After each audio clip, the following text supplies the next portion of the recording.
Existe todo um contexto religioso, psicológico, social, tudo. Não é só um disco voador descer, não. Vamos dizer que tenha realmente comprovação de que existe qualquer forma passível de se fazer contato. Isso joga por terra o dogma sobre o qual a igreja está assentada. Não seria muito legal se isso acontecesse. O povo ainda não está preparado para uma nave descer no meio da Praça 7 e fazer contato. Não está preparado. Ladies and gentlemen, I have just been handed a message that came in from Grover's Mill by telephone. Just one moment, please. At least 40 people, including 6 state troopers, lie dead. I'm obsessed by the thought that I may be the last living man on Earth. I've been hiding in this empty house near Grover's Mill. Small island of daylight cut off by the black smoke from the rest of the world. All that happened before the arrival of these monstrous creatures in the world now seems part of another life. Life that has no continuity with the present. Furtive existence of lonely derelict who pencils these words on the back of some astronomical note bearing signature.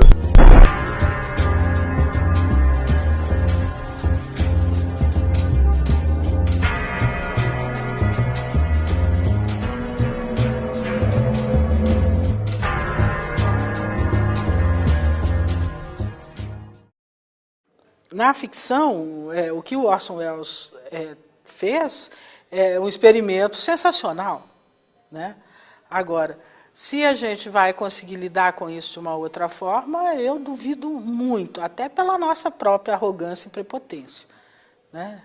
Em acharmos que somos os únicos, que estamos com a única palavra, e não escutamos os outros, e nós não sabemos sequer da nossa própria espécie, menos do que o Orson Welles, mas muito mais interessante, que eu acho nessa perspectiva, se a gente for pensar, por que Darwin não editou A Origem das Espécies logo que ele acabou de escrever?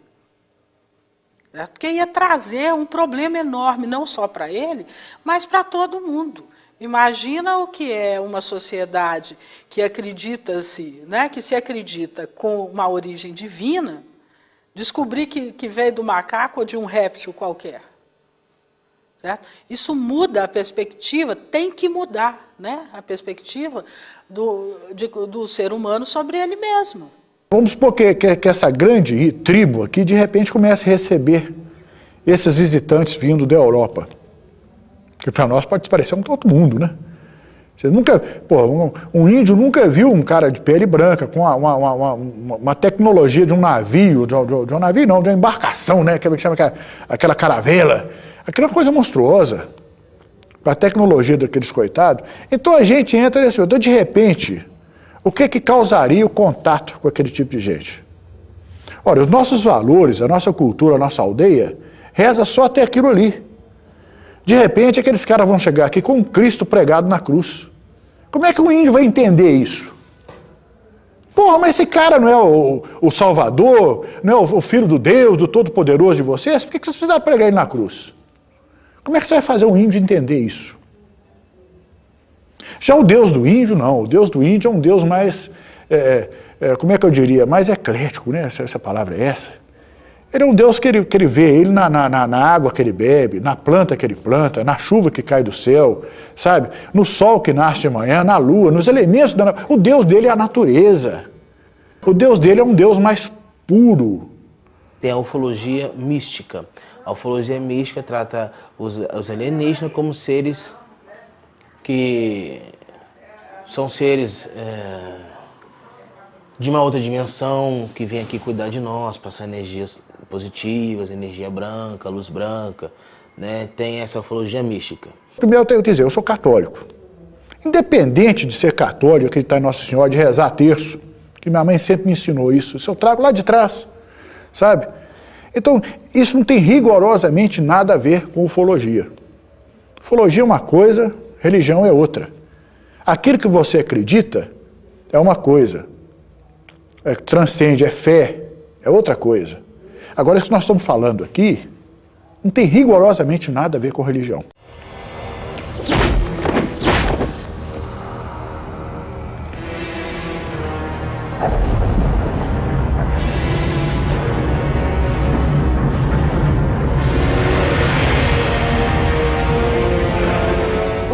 uns 15, 16 anos, eu sempre gostei de história, me interessava por egiptologia, certo? E nessa coisa de ler muito a respeito, você começa a ver algumas repetições nos mitos e nas histórias como um todo, certo? Então, e na própria iconografia egípcia, você tem muita repetição de símbolos. Quer dizer, em toda a iconografia você tem isso, para todas as religiões. Mas aí a gente tem, por exemplo, por que dessa alusão constante a um Deus Sol, né, a um olho que tudo, né, que está ali, que é representado por um olho, e aí várias vezes. E quase todos os autores vão se remeter também à Bíblia. Então, aí quem estuda alguma coisa, você tem que ir pesquisando todos os autores aos quais são feitos remissências, né? Então, a gente vai atrás e tal. Na verdade, aí a Bíblia, o Antigo Testamento é cheio de referências sobre coisas, sobre aparecimentos, né? O próprio Deus mesmo aparece no Antigo Testamento sempre na forma de uma voz, um trovão, uma sarça ardente.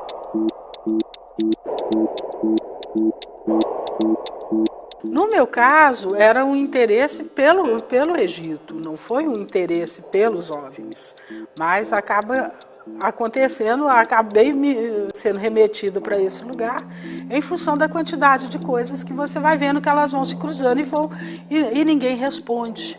Eu me lembro que eu era menino ainda, tinha a saudosa TV Itacolomi em Belo Horizonte, e eu estava sentado assistindo um programa que passava antes do jornal Banco Minas, depois vinha a novela, eu não sei se vinha primeiro a novela, Antônio Maria, e depois o jornal Banco Minas, não sei, era uma coisa assim. Eu sei que eu estava assistindo um programa, porque eu não gostava muito de novela, e apesar de que naquela época não tinha muita opção, né? Mas eu estava vendo, de repente, o jornal Banco Minas entrou em edição extraordinária. Era o Jaime Gomide, que fez a narrativa do fato. Ele falou assim: discos voadores estão invadindo os céus de Minas Gerais, Belo Horizonte, então, não sei o quê. Tem relatos aqui vindo do Vale do Aço, não sei aonde. No bairro Prado, as pessoas chegaram. Eu falei, esse pessoal ficou doido. Atrapalharam o meu programa, falaram negócio de disco voador que está aparecendo, não sei o quê. Eu peguei, fui até a cozinha, levou o prato, quando eu botei o prato na cozinha, que eu saí na minha varanda dava para o bairro Floresta ali, para aquela região de Batista, eu vi que a região foi gente. Eu olhei até aquele lado, eu vi 4 luzes vindo no céu com bolas, né, de fogo, assim. Mas o estranho dessas luzes, que deixava a diferenciação delas para um fenômeno normal, é que você vê que a luminosidade era controlada. Não era igual essa luz que a gente acende e ilumina todo o ambiente, não. A luz dele só vai até um ponto, não passa dali. Ela não expande. Então isso foi a primeira coisa que eu pude observar nessas 4 luzes. E a segunda é que quando elas passavam, elas faziam um voo assim meio ondulado, onde quando elas passavam, o que estava embaixo acabava a luz elétrica, a luz apagava. Eu fiquei notando, eu fiquei olhando assim, a luz ia apagando, elas passavam ali, dava uma menção de acendendo, eu fiquei olhando que ele tinha apavorado e tudo. Aí de repente eu sei, porra, eu vi, né? Igual doido. E o mais interessante é que na segunda-feira, o saudoso Roberto Drummond escreveu na coluna dele, que ele tinha no jornal Estado de Minas, tem até o título assim, ó, vi com esses olhos que não acreditavam em disco voador. Ora, a gente está, no meu caso, assim, isso é anos 70, eu tinha 16, 17 anos, né, toda uma cultura underground que vai levar exatamente a esse tipo de curiosidade, né, que na verdade começa como curiosidade. Eu não sei se a gente... o problema de países como o nosso é que a gente não tem dinheiro para pesquisa, certo? E certamente, aí você começa a entender que o mundo inteiro está pesquisando isso. E não está pesquisando exatamente porque, quer dizer, se o governo está botando, se os governos estão colocando dinheiro, né, nesse tipo de pesquisa, algo de inusitado aconteceu aí. Vai existir Na verdade, o raciocínio é isso. Vai existir algum evento que tenha feito com que esses governos coloquem dinheiro numa pesquisa que, para a maioria das pessoas, é completamente inócua.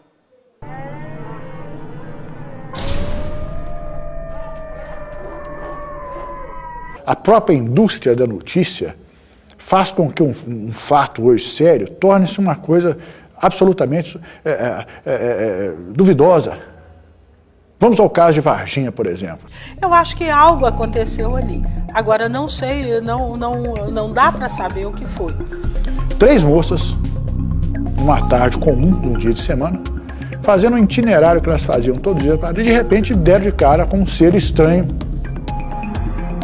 agachado perto de um muro.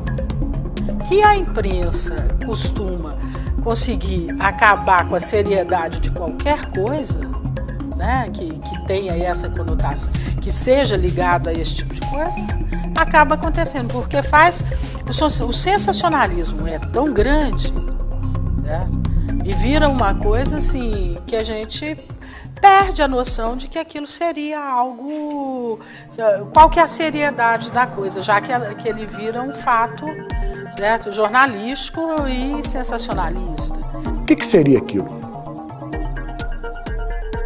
ET, gente de um outro planeta, ou um ser estranho, uma anomalia da natureza, uma coisa assim.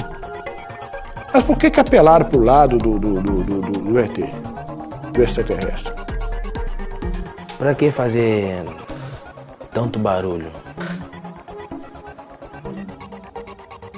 Quando eles me perguntaram aquilo, que eu tinha a descrição do ser na mão, que eu não sou nenhum bobo, se eles saberem, eu saí daqui, fui lá e conversei com elas e peguei todas as informações das pessoas que o viram.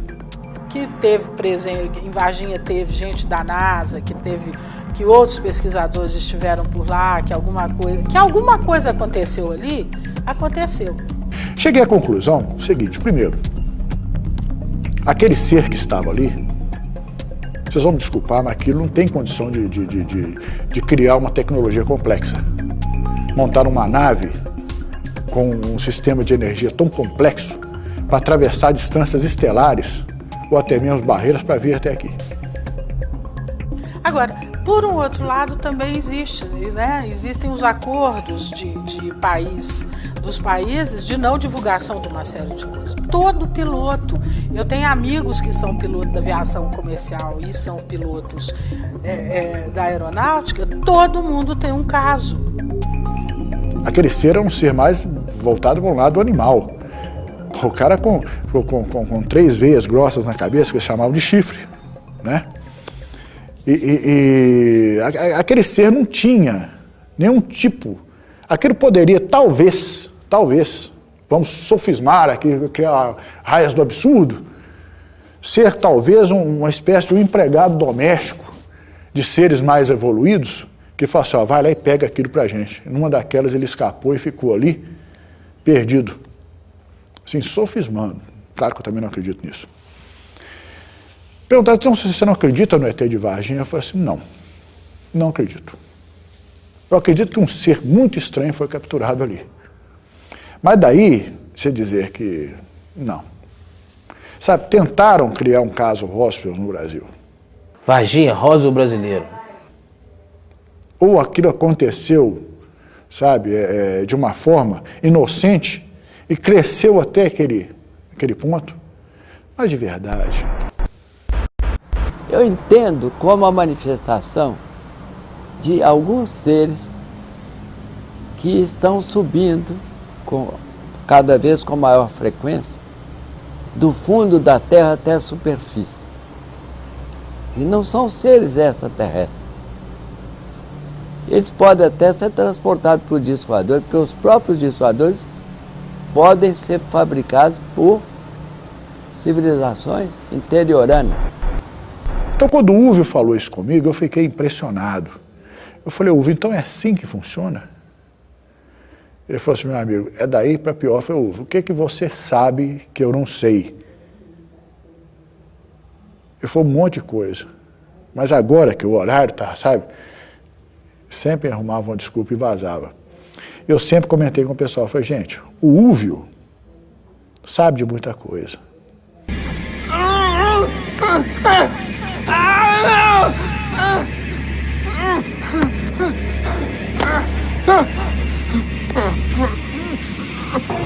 O que nós temos de casos e mais casos e casos em cima de casos de pessoas que disseram ter sido sequestradas. Não vou usar o termo abduzir, não, porque esse termo é muito fraco.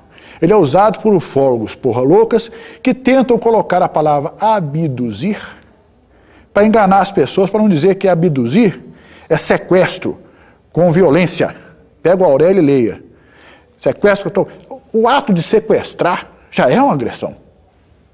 Você pegou uma pessoa contra a vontade dela, está fazendo coisas contra a vontade dela, e depois solta ela ali num canto amarrotada, mais viva e cheia de traumas. Se a agressão não é física, ela é psicológica, quando não é as duas, sabe? E aquela pessoa fica louca. Como é que uma pessoa daquela... Vamos criar um quadro aqui. Vai chegar em casa e fala, minha filha, onde é que você esteve até agora? Eu falo, mãe, estava vindo da escola para cá, lá da cidadezinha para a cidadezinha onde ela estuda, que ela tem que andar não sei quantos quilômetros, uma coisa estranha me pegou, me levou para dentro do aparelho, uns caras mais estranhos ainda começaram a mexer em mim, no meu sexo, nos meus seios, em tudo, tirar sangue, raspar a pele. Eu estou toda machucada. E por fim ainda leva uma surra da mãe, naquele que não é, fala, nada, você foi no meio dessa turma. Então, sabe, quantos casos eu já vi dessa natureza aqui para esse interior. De vez em quando eles aparecem de forma ostensiva, só para garantir que eles são dignos de crédito. Mas como a maioria não vê, são um núcleo muito pequeno da humanidade, fica suscetível a esse tipo de experiência ostensiva, quase palpável. O ser humano, ele não é, como é que se diz, escravizável, não. Somente uma raça que vem de fora. Se os Césares, os Napoleões, os Hitlers tentaram e não deram certo, é que uma raça de fora vai fazer isso. Até porque também eu acho que eles não querem isso, não. Eles querem isso aqui para eles. Tá? Só que não é fácil igual eles pensam, não. Sabe, o ser humano é capaz de destruir isso aqui, mas não entrega para eles. Depois das duas bombas em 45, os relatos de aparecimento desse tipo de evento, de aparecimento de objetos não identificados, aéreos não identificados, aí é enorme. Os relatos são muito grandes, com relatos, inclusive, de abdução.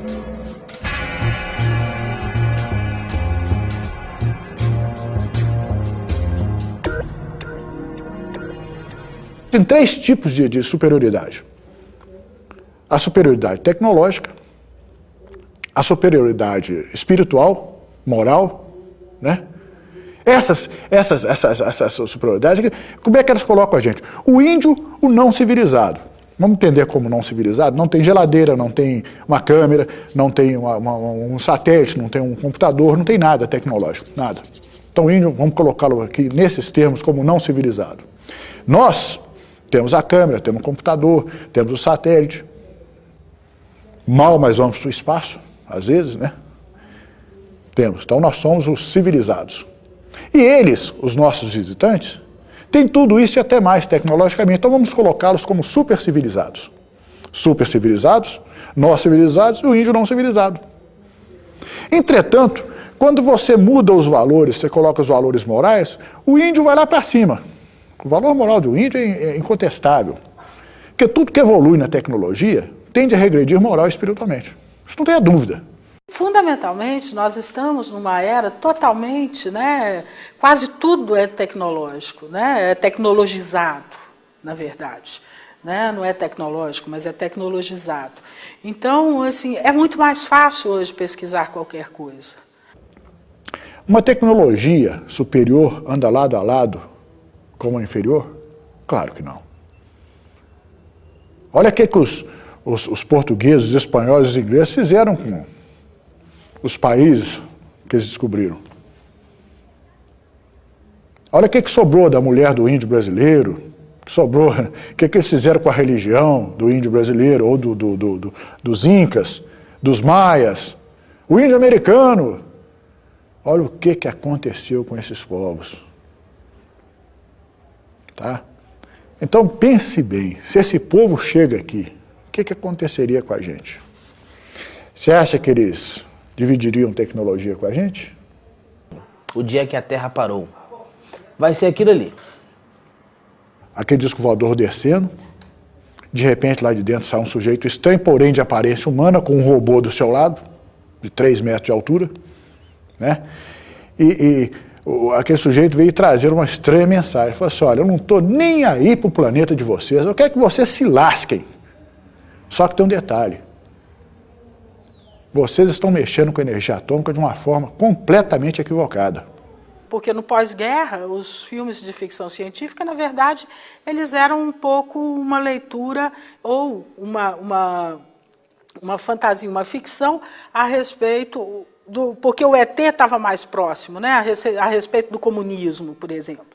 Né? Então, os ETs estavam na Rússia, certo? Ou em Cuba. Então, a gente tem uma série de filmes que foram produzidos nessa época, mas são todos, né, leituras e construções a respeito deste inimigo político. Que você se arrebente com essa bomba, que você se arrebente esse planeta, que você se consuma. Só que o problema é o seguinte, se esse planeta explodir, isso vai causar um tamanho desequilíbrio no espaço que vai atingir o nosso planeta lá. Então, o que vai acontecer? Nós vamos aqui justamente, se precisar, destruir vocês para não deixar isso acontecer. O ET que desce da nave, que vai fazer contato, ele está referenciado às narrativas de abdução. Ele está referenciado de quem fez contato, vamos dizer, de 3º grau. Ele não é uma criação da equipe do Spielberg. Ele está assentado nos 2 grandes relatórios, que é aquele de Roswell, do caso do Novo México, e está no Blue Book, né? No Blue Book, que é um relatório, o primeiro relatório, que isso nos anos 60, 70. Os Estados Unidos sempre teve aquela coisa de criar nomes, né? Ah, porque colocou naquela pasta azul, então vai chamar Blue Book. Por isso que eu estou dizendo que a ficção científica, no cinema ou mesmo na literatura, quando se trata disso, ela não é apenas uma criação, ela não está restrita à criação de equipes ou à criação de um autor. Ela tem uma base que está nos relatos e nos relatórios divulgados.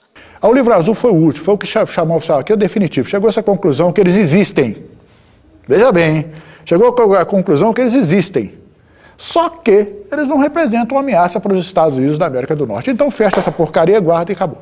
De forma geral, quando você vai aprofundando na conversa com as pessoas a respeito, de forma geral existe um preconceito. E preconceito é sempre fruto de desinformação. Eu sempre fui sobretaxado, eu colocava assim, esse cara é doido, sabe aquele cara mexe com disco voador? Esse cara é doido. Tá? Eu sempre fui. Mas ainda continuo nisso, porque esse é o combustível, um dos combustíveis que me move dentro da pesquisa, a ignorância dos outros. Coitados. Se esse pessoal pelo menos soubesse do que eles estão falando, né? Aí você pergunta para eles assim, qual que é o seu programa de ontem à noite? Ah, eu assisti Big Brother até, não sei tanto. Isso já está explicado. Sabe? Uma pessoa dessa realmente não pode, sem querer sobretaxar, me perdoe essas pessoas, né? Mas uma pessoa que se limita a vida dela a ficar vendo um bando de gente trancado dentro de um sabe, consegue dar ibope para aquele tipo de coisa, realmente não pode acreditar que a ufologia é uma coisa séria. Pesquise, estude, procure saber, se informe, sabe? Que é fundamental. É a mesma coisa, assim, eu sou professora de história e quer saber de história do Brasil, quer saber sobre história, sabe, do Egito, quer saber sobre qualquer coisa, sobre história do cinema, pesquise, estude, se debruce. Eu me vejo como uma ilha. Eu vou falar para quem certas coisas. Eles não só vão rir, porque eu não tenho medo de riso. Se eu tivesse, não estava estudando isso. Mas o riso é uma manifestação de descrença, que vai se espalhando. E esse espalhamento não é bom para a humanidade. Seria bom que a humanidade levasse a sério esse assunto. Não porque ela possa se defender, mas pelo menos pode se preparar psicológica e espiritualmente para as grandes surpresas que estão na próxima curva. Muito maior do que apenas, sabe, um sujeito que fuma e vai para o mato para ver se caça disco voador ou ET, para criar em casa, né? Porque se você não se amparar em algumas teorias, você também corre o risco de cair nessa vulgaridade com a coisa. E aí? Será que os nossos governantes estão preparados para isso?